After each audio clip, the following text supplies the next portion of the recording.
অভয়নগরে রাষ্ট্র বিনির্মাণে মাহে রমজান শীর্ষক আলোচনা সভা ও গণ ইফতার মাহফিল অনুষ্ঠিত হয়েছে। ইসলামী আন্দোলন বাংলাদেশ চলিশিয়া ইউনিয়ন শাখার আয়োজনে শুক্রবার ১-৪ মার্চ বিকালে উপজেলার চলিশিয়া নতুন বাজারে এ গণ ইফতার মাহফিল অনুষ্ঠিত হয়। ইসলামী আন্দোলন বাংলাদেশ চলিশিয়া ইউনিয়ন শাখার সভাপতি আতিয়ার খানের সভাপতিত্বে প্রধান অতিথির বক্তব্য রাখেন ইসলামী আন্দোলন বাংলাদেশ অভয়নগর উপজেলা শাখার সভাপতি মোকাররম শেখ।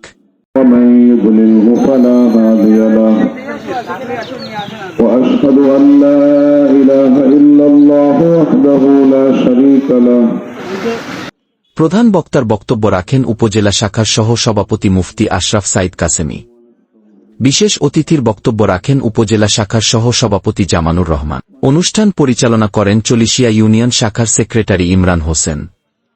সার্বিক সহযোগিতা করেন উপজেলা শাখার শিল্প ও বাণিজ্য সম্পাদক মনিরুল বিশ্বাস। এ সময় আরও বক্তব্য রাখেন উপজেলা মুজাহিদ কমিটির সভাপতি আলহাজ্ব অজেদ আলী বিশ্বাস, ইউনিয়ন মুজাহিদ কমিটির সভাপতি মাওলানা মুফতি আবু বক্কার।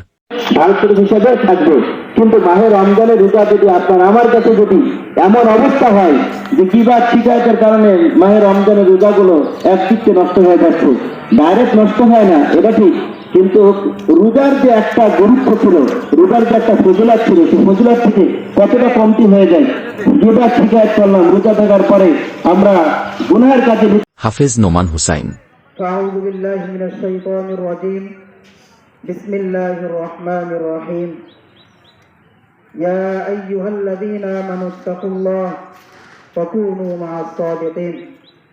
وقال الله تعالى في القرآن المجيد: يا أيها الذين آمنوا كتب عليكم الصيام كما كتب على الذين من قبلكم لعلكم تتقون.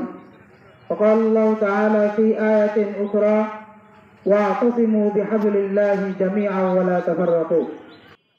পবিত্র কুরআন থেকে তেলাওয়াত করেন হাফেজ জাহিদুল ইসলাম।